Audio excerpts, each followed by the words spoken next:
The crystal city of New Haven sparkled under the twin suns of Kepler 442b.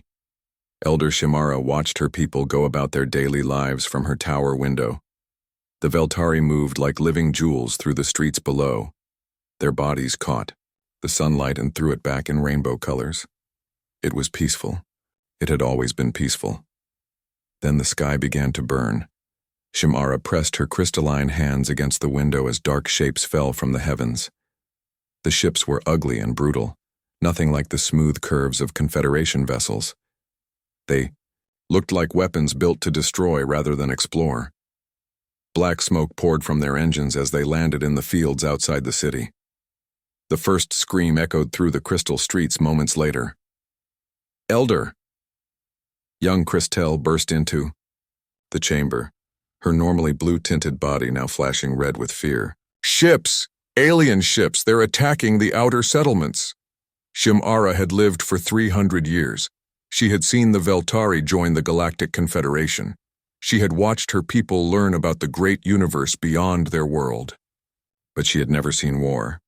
None of them had. The Veltari were a peaceful race. They solved problems with words and patience, not violence.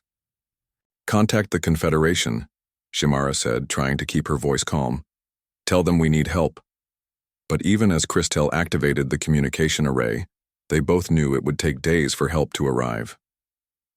The Confederation moved slowly. They had committees and councils and votes. They did not understand emergency. Through the window, Shimara saw the first of the invaders. They were massive creatures, twice the height of any Veltari. Their skin looked like armor plating, dark and scarred. They carried weapons that seemed too big for any normal being to lift. Behind them came machines that tore through the crystal buildings like they were made of glass. "Morgath," whispered Christelle, reading from the alien database. "The records say they are raiders, slavers.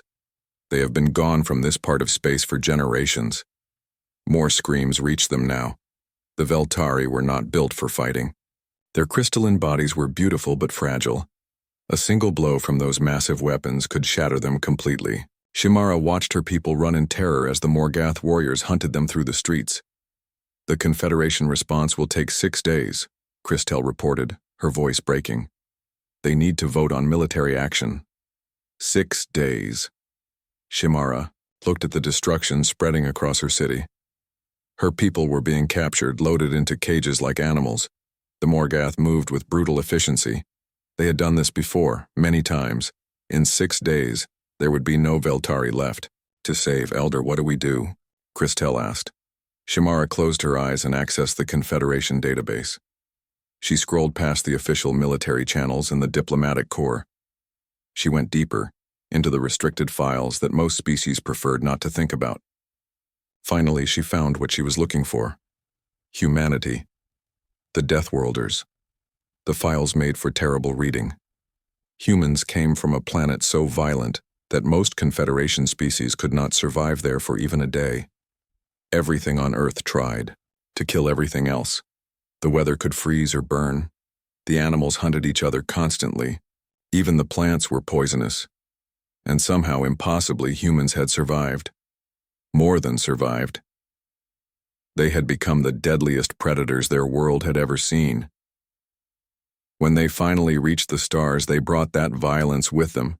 The Confederation had accepted humans 50 years ago, but most species still feared them. They were too strong, too fast, too willing to fight. While other races had evolved past violence, humans seemed to love it. They built weapons that could crack planets. Their soldiers trained constantly for wars that never came. Most species kept their distance from human space. But humans had never attacked a Confederation member. They followed the rules, even if those rules seemed to frustrate them.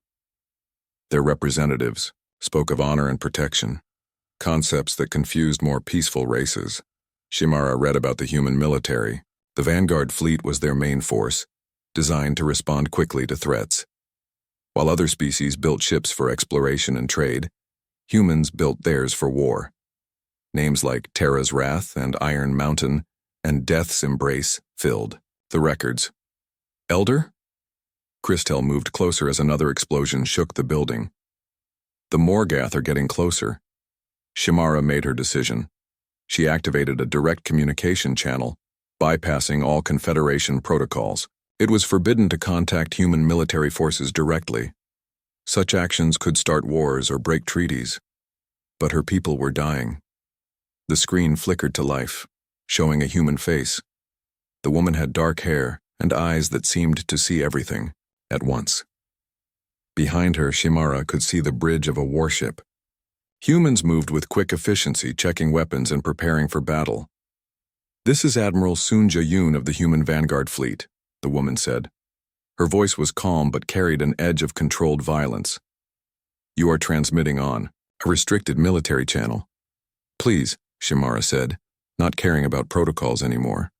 "My name is Elder Shimara of the Veltari colony on Kepler 442b. We are under attack. Our people are being enslaved. The Confederation will not respond in time." Admiral Yoon leaned forward. "What is your situation?" "Morgath raiders. Hundreds of ships. They are taking my people as slaves." Shimara's voice cracked. "We cannot fight them. We do not know how. Please, you are the only ones who understand war." For a moment, the human said nothing. Her dark eyes studied Shimara's face. Behind her, other humans were already moving, preparing for action without waiting for orders. "Elder Shimara," Admiral Yoon said finally. "The Human Vanguard Fleet is moving to assist you. Hold your position. Protect your people. We are coming." The transmission ended. Shimara stared at the blank screen, hardly believing what she had done. She had called the Deathworlders, the violent humans that most of the galaxy feared. But as another explosion rocked the Crystal City, and as more of her people cried out in terror, Shimara felt something she had never experienced before. Hope. In the depths of space, the human warships were already turning toward Kepler 442b. Admiral Sunja Yoon stood on her bridge, watching her crew prepare for battle. They moved like predators scenting prey, eager for the fight to come. "Sir," her tactical officer said, "the Confederation has not authorized this action." "The Confederation can vote on it later," Admiral Yoon replied. "Innocent people are dying now. We do not wait for committees to decide if genocide is wrong." The human fleet accelerated toward the distant star. They carried with them the accumulated violence of a species that had learned to fight for survival from the moment they first drew breath. And for the first time in their history, they would use that violence not to conquer, but to protect. The Morgath were about to learn why the galaxy feared the Deathworlders. The emergency session of the Galactic Confederation Council erupted in chaos the moment Ambassador Tae-Young Lim received the priority message. Representatives from dozens of species filled the Great Chamber, their various forms of communication, creating a symphony of panic and outrage. "The humans are moving without authorization," screeched the bird-like Kethani delegate, her feathers ruffled in distress. "This is exactly what we feared when we allowed the Deathworlders into the Confederation." Tae-Young Lim stood at the human podium, his face calm despite the storm around him. He had expected this reaction. Most Confederation species still saw humans as barely controlled savages who might explode into violence at any moment. "Honored delegates," he said, his voice cutting through the noise. "Innocent civilians are being slaughtered while we debate protocol. My people are responding to a direct plea for help. Your people are responding with warships." The massive Gorlon representative slammed a tentacle on his speaking platform. "Weapons of mass destruction. This is not how civilized species handle disputes." The Confederation had been built on the idea that violence was primitive. Most member species had evolved beyond warfare centuries or millennia ago. They solved problems through discussion, negotiation, and careful compromise. The idea of immediate military action horrified them. Meanwhile, in the cold depths of space, Admiral Sunja Yoon stood on the bridge of her flagship, Terra's Wrath. Around her, the Human Vanguard Fleet moved through hyperspace toward the Kepler system. 73 ships, all designed for one purpose: bringing overwhelming force to any battlefield. "ETA to Kepler 442b, she asked her navigation officer. 18 hours at maximum burn, Admiral, replied Lieutenant Hee Jin Ko. The Morgath won't expect us this quickly. Admiral Yoon nodded. Speed was everything in situations like this. While other species built ships for comfort and efficiency, humans built theirs to get to the fight fast. The Vanguard fleet could cross half the galaxy in the time it took a Confederation diplomatic mission to leave port. Status report, she ordered. Commander Daeho Kim stepped forward. He was a veteran of the corporate wars that had raged on Earth decades ago, before humanity joined the Confederation. His face bore scars from battles that would have killed any other species. All ships report ready for combat, he said. The Death Drop commandos are prepared for boarding actions.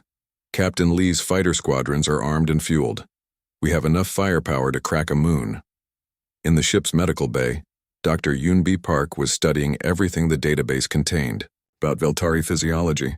As the fleet's chief xenobiologist, she needed to understand how to help the crystalline beings once they reached the planet. Fascinating, she murmured to her assistant. Their bodies are silicon-based, not carbon. They're incredibly beautiful, but very fragile. A single impact that wouldn't even bruise a human could shatter them completely. She paused at a cultural notation. They have no concept of intentional violence. Their language doesn't even have words for murder or war. They literally cannot understand why one being would deliberately harm another. Dr. Park felt a chill of understanding. No wonder Elder Shimara had called the humans. The Veltari were as helpless as children against a species like the Morgath. In the fighter bay, Captain Woo-Jin Lee was performing final checks on his ship, Iron Mountain. Unlike the sleek, graceful vessels preferred by other species, human fighters were built like flying weapons. They sacrificed comfort and elegance for speed, armor, and firepower. "Sir," said pilot Ye-Jin Han, sliding into the cockpit of her own fighter. "The database says the Morgath have energy shields that can deflect most weapons." Captain Lee grinned, an expression that would have terrified most non-humans.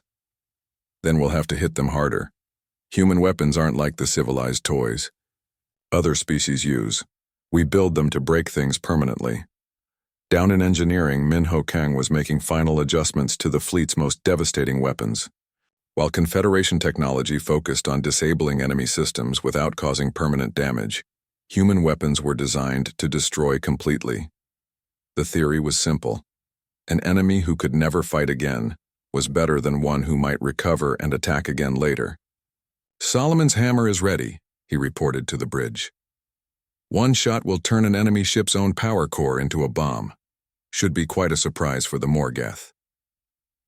Tactical Officer Ji-Hai Song was analyzing everything the databases contained about Morgath combat doctrine. As the Admiral's strategic advisor, she needed to predict how the enemy would react to human tactics. "They rely on fear and overwhelming size," she reported during the command briefing. "Their ships are built to intimidate rather than fight efficiently. They expect their enemies to surrender after seeing their massive vessels." "And when enemies don't surrender?" Admiral Yoon asked. "They don't seem to have much experience with that scenario," Ji-Hai replied. "Most species they've encountered have given up rather than face destruction. They've never fought anyone who attacks back with equal violence." Back on the Confederation, homeworld, the emergency session continued. Ambassador Tae-Young Lim faced a room full of angry delegates who saw his people as dangerous primitives. "The humans must be stopped," demanded the crystalline Zephron representative. "If we allow them to act unilaterally, it sets a precedent for military action without consensus." "What precedent does it set if we let innocent people die while we debate?" Tae-Young shot back. "The Veltari are Confederation members. They deserve protection. Protection through proper channels," the Caethani delegate screeched. "Not through Deathworlder savagery." The insult hung in the air. Tae-Young Lim felt his carefully controlled temper flare. His people had spent 50 years proving they could be civilized, that they could follow rules and respect treaties. But when crisis came, the galaxy still saw them as monsters. "My people are not savages," he said quietly. "We are the only species in this chamber who remembers what it means to fight for survival. And right now the Veltari need that knowledge." Meanwhile, the human fleet continued its journey through hyperspace. In the ship's recreation area, Sergeant Hyun Woo Choi was leading his Death Drop commandos through combat drills. These were human super soldiers, enhanced with technology that pushed their already impressive physical capabilities to superhuman levels. Remember, he told his team, we're not just fighting for territory or resources. We're fighting to protect people who can't protect themselves. Every Morgath we stop is a Veltari life saved. The commandos nodded grimly. They understood the stakes. Unlike the political games played in Confederation chambers, this was simple. There were predators, and there were prey. The humans had evolved to be the ultimate predators. Now they would use that ability to protect the innocent. "Sir," called out the communications officer, "we're receiving protests from the Confederation Council. They're demanding we turn back. Immediately." Admiral Yoon didn't even look up from her tactical displays. "Tell them they can file a formal complaint after we save the Veltari. Right now we have work to do." The bridge crew smiled at their admiral's response. This was why. They served under her. Admiral Sunja Yoon had never lost a battle, and she had never abandoned innocent people to their fate. The Confederation could debate and vote and protest all they wanted. The humans were going to do what humans did best. They were going to fight. As the fleet dropped out of hyperspace at the edge of the Kepler system, alarms began sounding throughout the ship. The sensors showed a sight that filled every human heart with cold fury. Dozens of Morgath vessels orbiting the planet, and streams of captured Veltari being loaded into slave ships. "All ships," Admiral Yoon announced over the fleet communication system. "Battle stations show them why the galaxy fears the Deathworlders." The Kepler system had become a graveyard of light. Morgath warships hung in orbit around the planet like hungry predators, their dark hulls blocking out the stars. On the surface, the crystal cities of the Veltari burned with unnatural fire. Smoke rose from a dozen settlements, and the beautiful beings who had once moved like living rainbows through their streets were now being herded into slave cages.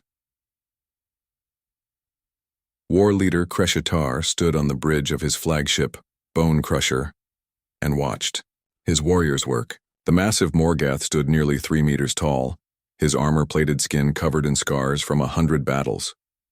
He had led raids against dozens of species across the galaxy, and the pattern was always the same. Show overwhelming force. Break their spirit. Take what you wanted. "How many prisoners?" he growled to his second-in-command. 50,000 crystal beings loaded so far," replied War Second Thekmar. "The rest are hiding in their underground tunnels. Should we dig them out?" Kreshitar shook his massive head. "Leave them. Fear will drive them out eventually. These soft creatures always surrender when they realize resistance is hopeless." It had worked that way for centuries. The Morgath were raiders and slavers, taking what they wanted from weaker species. Most civilizations gave up quickly when faced with superior firepower and the threat of total destruction. The Confederation had made the galaxy soft, convincing everyone that violence was primitive and unnecessary. The Morgath knew better. Violence was the ultimate truth. The strong took from the weak, and that was the natural order. "War leader," called the sensor operator. "Ships dropping out of hyperspace at the system edge." Kreshitar turned to the tactical display, expecting to see Confederation vessels. The politicians would arrive eventually with their diplomatic protests and their offers to negotiate.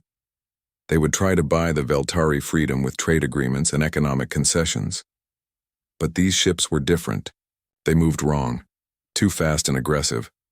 Their hulls were dark and angular, built for war rather than exploration, and there were so many of them. Dozens of vessels in perfect formation, burning hard toward the planet. Unknown ships, this. "Is War Leader Kreshitar of the Morgath Horde," he broadcast on all frequencies. "You are interfering with legitimate salvage operations. Withdraw immediately or be destroyed." The response came quickly, and the voice that answered made Kreshitar's blood run cold. It was calm and controlled, but underneath the politeness was something the war leader had never heard before from a Confederation species: the promise of absolute violence. "This is Admiral Sunja Yoon of the Human Vanguard Fleet. You have 60 seconds to release all prisoners and withdraw from this system. This is your only warning. Humans. Kreshtar had heard whispers about the Deathworlders, but he had dismissed them as exaggerated stories. No species could be as violent as the rumors claimed and still be part of the peaceful Confederation. Humans, he sneered to his bridge crew. Confederation pets trying to sound fierce. Show them what real warriors look like. The Morgath fleet moved to intercept the human ships.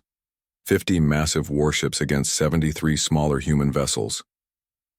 The numbers seemed to favor the raiders, but something felt wrong. The human ships didn't slow down or try to establish communication. They just kept coming, accelerating toward the Morgath fleet like missiles seeking their targets. Captain Woojin Lee was the first human pilot to engage the enemy. His fighter, Iron Mountain, led a squadron of 12 ships directly at the largest, Morgath vessel. The enemy ship opened fire with energy weapons that could have vaporized a Confederation cruiser, but human fighters were not built like Confederation cruisers. They were small, fast, and designed to survive in the most hostile environment in the galaxy, Earth's atmosphere during combat. Captain Lee rolled his ship through the enemy fire, using maneuvers that would have killed any other species from the gravitational forces alone. Target the weapon clusters, he ordered his squadron. These big ships rely on heavy guns. Take away their firepower, and they're just floating targets. The human weapons were different from anything the Morgath had faced. Instead of the elegant energy beams favored by most Confederation species, humans used kinetic projectiles, physical objects moving at incredible speeds. The weapons were crude but devastatingly effective. Pilot Yejin Han dove her fighter directly between two Morgath vessels, her weapons tearing through their hull plating like it was made of paper. Sir, their armor is designed to stop energy weapons, not solid projectiles. We're cutting through them like butter.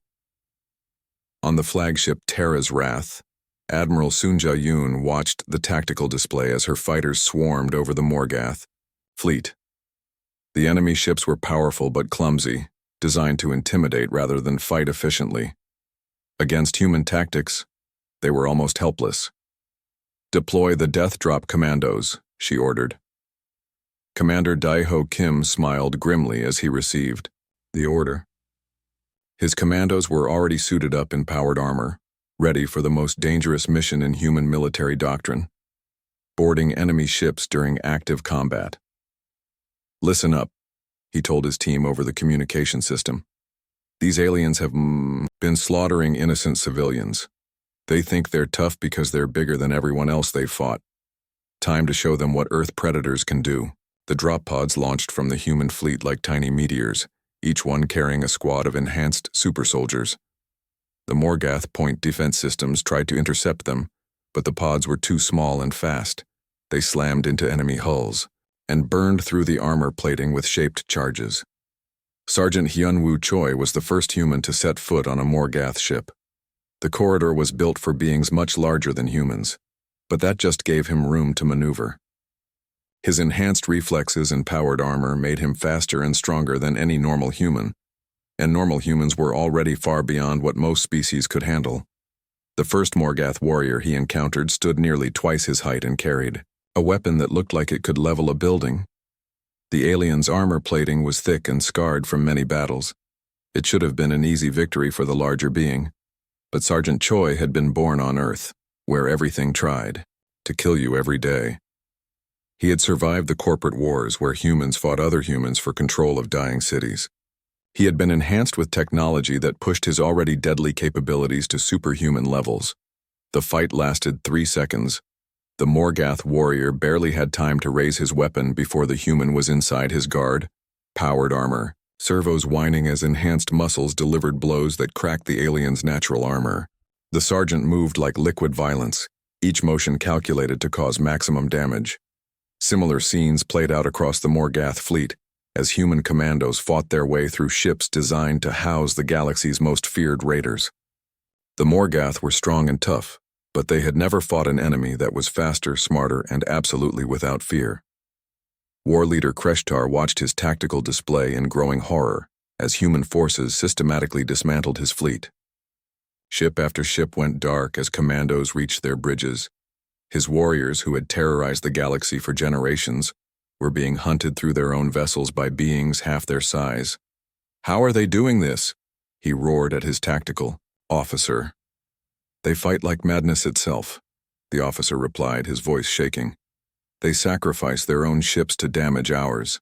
They board our vessels during active combat. They attack with their bare hands when their weapons fail. War leader, I have never seen anything like this." On the planet's surface, Elder Shimara watched through her tower window as the battle raged in orbit. Explosions lit up the night sky like new stars being born. For the first time in her long life, she was seeing war as humans understood it. Total, brutal, and without mercy for those who preyed on the innocent. Dr. Yunbi Park had requested permission to beam down to the planet's surface to help treat injured Veltari. As her shuttle approached the main city, she could see the devastation the Morgoth had caused. Crystal buildings lay in ruins, their rainbow surfaces shattered and dark. "Sir," her pilot called back to her, "I'm picking up massive Morgoth reinforcements. Incoming. War leader Kreshatar is calling for the Grand Horde." Dr. Park felt her blood turn cold. The Grand Horde was legend among galactic military analysts, every Morgoth warrior within 50 light-years responding to a single call for help. If the reports were accurate, they would be facing thousands of ships instead of dozens. But as she looked up at the battle raging overhead, where human ships fought with a ferocity that defied understanding, she felt something that surprised her. She felt confident. The Morgoth could call in all the reinforcements they wanted. The humans were just getting started. The space around Kepler 442b had become a killing field. Burning wreckage from Morgoth ships drifted among the stars, while human vessels moved through the debris like hunting predators. But war leader Kreshatar's call for reinforcements had been answered, and now the system filled with new contacts as the Grand Horde arrived. Admiral Sunja Yoon stood on her bridge watching the tactical display as hundreds of new Morgoth ships dropped out of hyperspace.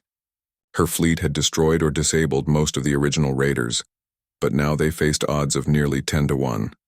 Any reasonable military commander would have retreated to fight another day. But humans were not reasonable, and Admiral Yoon had not become the Iron Admiral by running from fights. "Communications," she ordered. "Signal Earth Command. Tell them we need everything they can send us, and patch me through to the fleet." Her voice echoed through every human ship in the system as she activated the all-channels broadcast. "Crew of the Vanguard fleet, you can see what we're facing. The Morgoth think numbers will save them. They think we'll run because they brought more ships. They don't understand humans very well." On the bridge of Iron Mountain, Captain Wu Jin, Lee grinned as he listened to his admiral's speech. His fighter had taken damage in the first engagement, but the ship still flew and the weapons still fired. That was all a human pilot needed.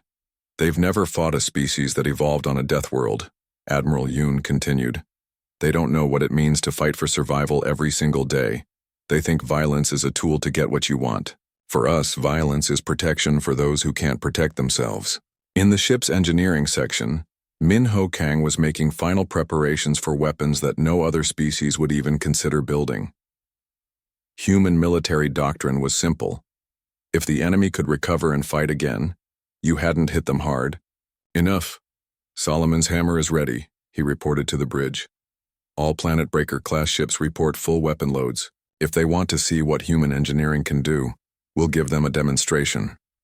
The Planet Breaker ships were humanity's answer to overwhelming enemy numbers. While other species built larger and larger vessels, humans had learned that sometimes the most effective weapon was one that turned the enemy's own power against them. Tactical Officer Ji Hai Song was analyzing the approaching Morgoth formation. The new arrivals moved differently than the original raiders. These were veteran warriors used to working together in large groups. "They're trying to surround us," she reported. "Classic envelopment tactics. They'll use their numbers to attack, from all sides at once." "Let them," Admiral Yoon replied. "The more ships they bring into range, the more targets we have." On the planet's surface, Dr. Yunbi Park was working with Veltari medics to treat the wounded crystalline beings. The aliens' bodies were fascinating from a scientific perspective, but heartbreaking from a human one.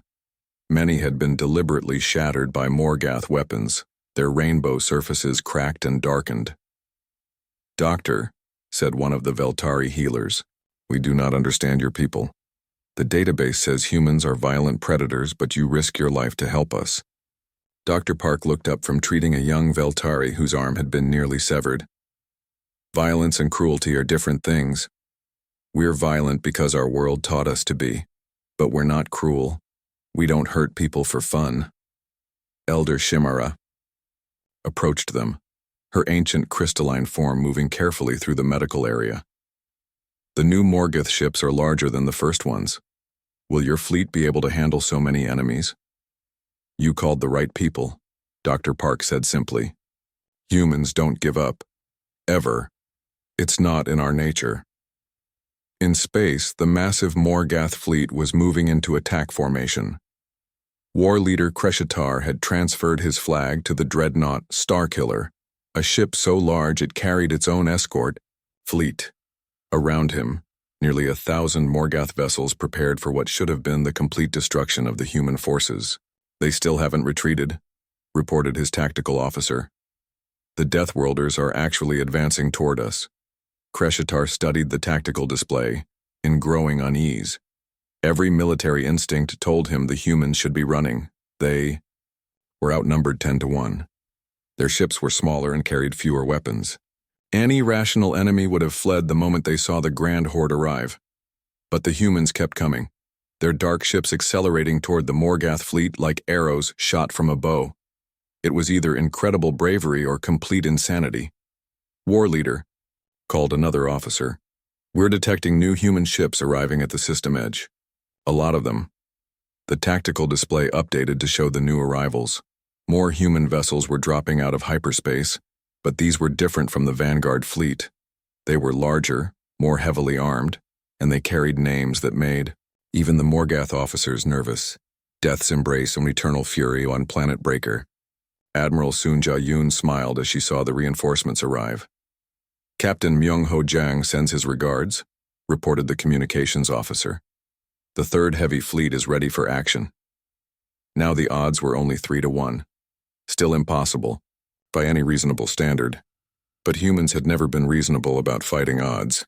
"All ships," Admiral Yoon ordered, "execute Deathworld doctrine. Show them how we learn to fight on Earth." The human fleet split into smaller groups, each one diving toward a different section of the Morgath formation. Instead of trying to fight the entire enemy fleet at once, they were breaking it up into smaller battles where human advantages in speed and maneuverability could make a difference. Captain Woo Jin Lee led his fighter squadron directly at the Starkiller, the massive Morgath dreadnought. The ship was nearly 50 times larger than his fighter, armed with enough weapons to level a city. By any measure, it should have been suicide to attack it directly. But humans had learned to hunt creatures much larger than themselves back when. They still lived in caves on Earth. Size meant power, but it also meant being a bigger target. "Target the main reactor," he ordered his pilots. "If we can overload their power core, the ship becomes its own bomb." Engineer Min-ho Kang had been waiting for this moment. Solomon's hammer was humanity's most devastating ship-killer weapon. Instead of trying to destroy enemy vessels with external firepower, it turned their own energy against them. The weapon fired a stream of exotic particles that interfered with alien power systems. Most species had built-in safety systems that would shut down a reactor before it could explode. But humans had learned to override those safety systems. "Direct hit on the dreadnought's reactor core," reported the weapons officer. "Their power readings are spiking beyond safety limits." War leader Kreshitar felt his flagship shudder as the human weapon struck. Warning lights flashed across his bridge as the ship's power core began to overload. His engineers were screaming about cascade failures and containment breaches. "How?" he roared. "How did they turn our own reactor into a weapon?" "Unknown technology," his chief engineer replied. "They're forcing our power core to exceed maximum output. If we can't shut it down in the next 60 seconds, the ship will explode." For the first time in his long career of raiding and conquest, war leader Kreshitar felt something he had never experienced before: helplessness. These humans fought with weapons and tactics that made no sense, They turned strength into weakness, size into vulnerability. Across the battlefield, similar scenes played out as human forces systematically dismantled the Morgath fleet. Sergeant Hyunwoo Choi and his Death Drop commandos had boarded 3 more enemy ships, fighting their way through corridors filled with warriors twice their size. But size meant nothing when your enemy was faster, smarter, and absolutely without fear. "Sir," called one of his commandos, "we've secured the slave bays. Thousands of Veltari prisoners ready for evacuation." "Good work," Sergeant Choi replied, pausing to reload his weapon. "Remember, every alien we save is a victory. Every slaver we stop is justice." The battle raged for 6 hours. When it ended, the grand horde of the Morgath lay broken and burning among the stars. Hundreds of ships destroyed, thousands of warriors dead, and their reputation for invincibility shattered forever. But as Admiral Sun Ja-yoon surveyed the battlefield, she knew this was only the beginning. Word would spread throughout the galaxy about what had happened here. Other predator species would learn that the Confederation now had guardians who understood violence better than anyone. The Deathworlders had announced their arrival as protectors of the innocent, and the galaxy would never be the same. The space around Kepler 442b glowed with the fires of 100 dying ships. The grand horde of the Morgath, the most feared raiders in the galaxy, had been reduced to burning wreckage and escape pods. But war leader Kreshtar still had one final card to play. From the bridge of his crippled dreadnought Starkiller, the massive alien watched his empire crumble around him. These humans had done the impossible. They had fought with such violence and skill that his veteran warriors looked like children playing at war. "War leader," his tactical officer called out, voice shaking with fear. "Our fleet is destroyed. 80% casualties. The humans are demanding our surrender." Kreshatar's scarred face twisted into a snarl. In his entire career of conquest, he had never surrendered to anyone. The strong took from the weak. That was the natural order. But these Deathworlders had shown him that there were predators in the galaxy far more dangerous than the Morgath. "Activate the planet killer," he ordered. His bridge crew stared at him in shock. The planet killer was a weapon of last resort, designed to crack a world's core and destroy everything on the surface. It was genocide, pure and simple. "Sir," his weapons officer protested, "there are millions of innocents down there. The Veltari civilians, our own prisoners.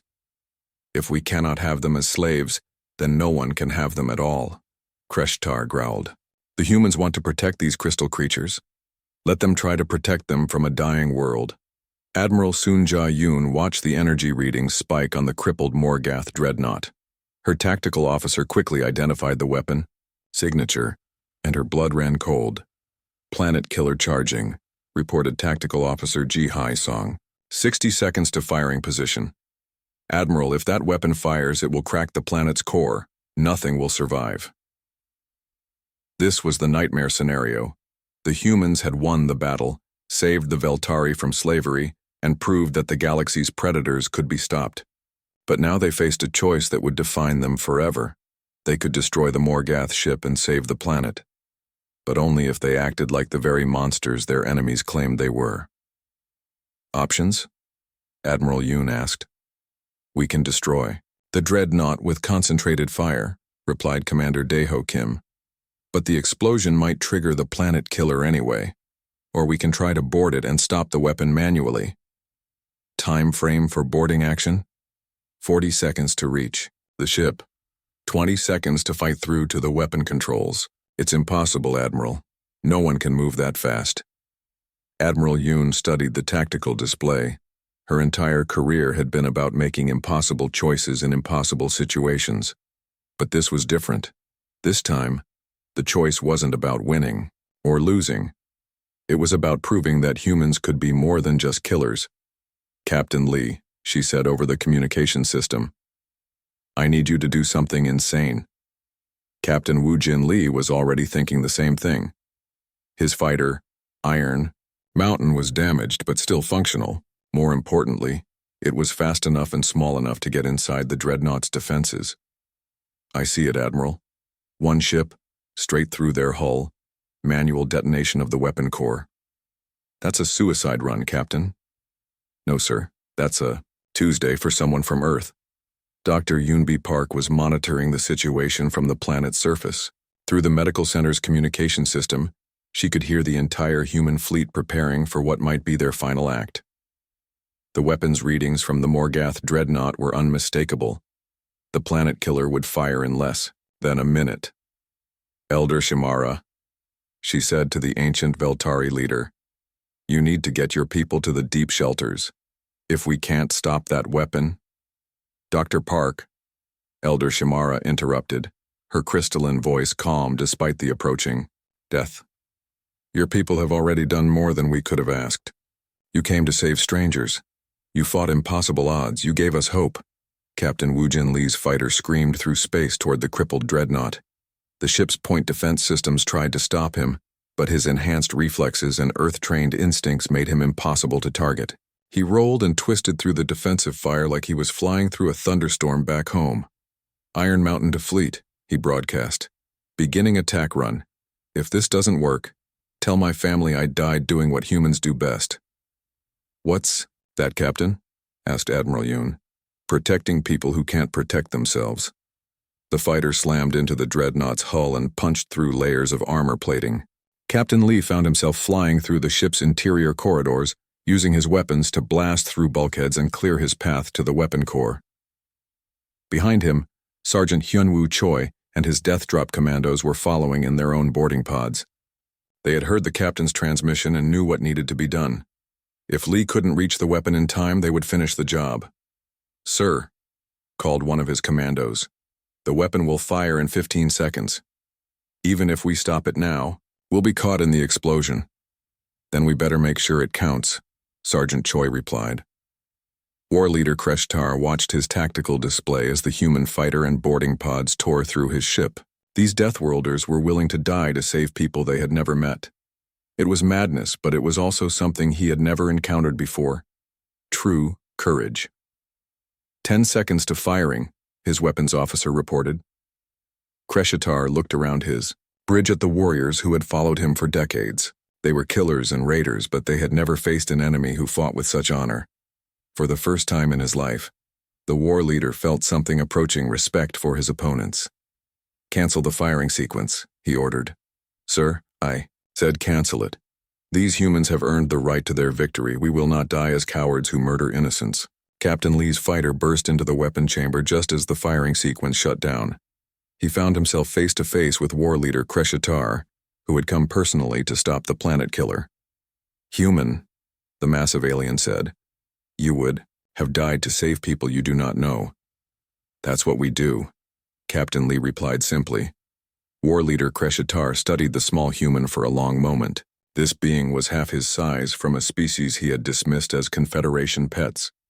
But this human had been willing to sacrifice his life to protect innocents. I surrender, Kreshitar said, dropping his weapons. My fleet surrenders. You have shown us something we had forgotten. That true strength comes from protecting the weak, not preying upon them. The news of the Morgath surrender spread through both fleets instantly. On the planet's surface, Elder Shimara felt her crystalline heart fill with something she had never experienced. Absolute safety. The humans had not just defeated their enemies, they had transformed them. Dr. Yunbi Park was treating the last of the Veltari wounded when Admiral Yoon contacted her. Doctor, we're receiving surrender requests from Morgath warriors who want to join human military units. They say they want to learn how to fight with honor instead of cruelty. What will you tell them? That everyone deserves a chance to become better than they were. 6 months later, Elder Shimara stood in the rebuilt crystal city of New Haven, watching human and Morgath engineers work together to repair the damage from the raid. The scene would have been impossible to imagine before the humans arrived, former enemies cooperating to heal the wounds of war. In her hands, she held a crystal unlike any her people had ever created. It was a peace crystal, traditionally given only to Veltari who had achieved perfect harmony with the universe. But this one was different. This one was for humans. Admiral Yoon, she said as the Iron Admiral approached, my people have a tradition. We give these crystals to those who have brought peace to our world. But we have never given one to warriors before. Admiral Sun Yoon accepted the crystal with respect. It was beautiful, catching the light of the twin suns and throwing it back in patterns that seemed to dance with their own life. Thank you, Elder. But we're not the ones who brought peace. We just made it possible. That is exactly why you deserve this honor, Elder Shimara replied. You taught us that sometimes peace must be protected by those willing to fight for it. As Admiral Yoon returned to her ship, she found a stack of priority messages waiting for her.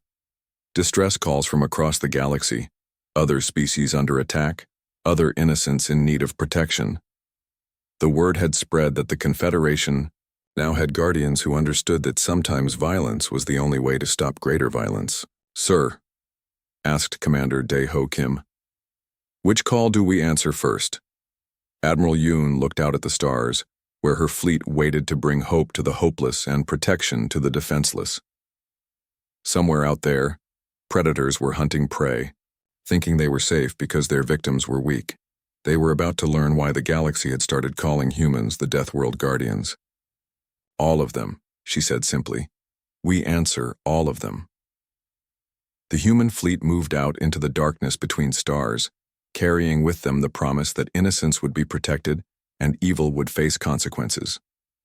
Behind them, former enemies worked alongside former victims to build something better than what had come before. And across the galaxy, other predator species began to hear whispers that would haunt their dreams. The Deathworlders were coming, and they fought not for conquest, but for justice.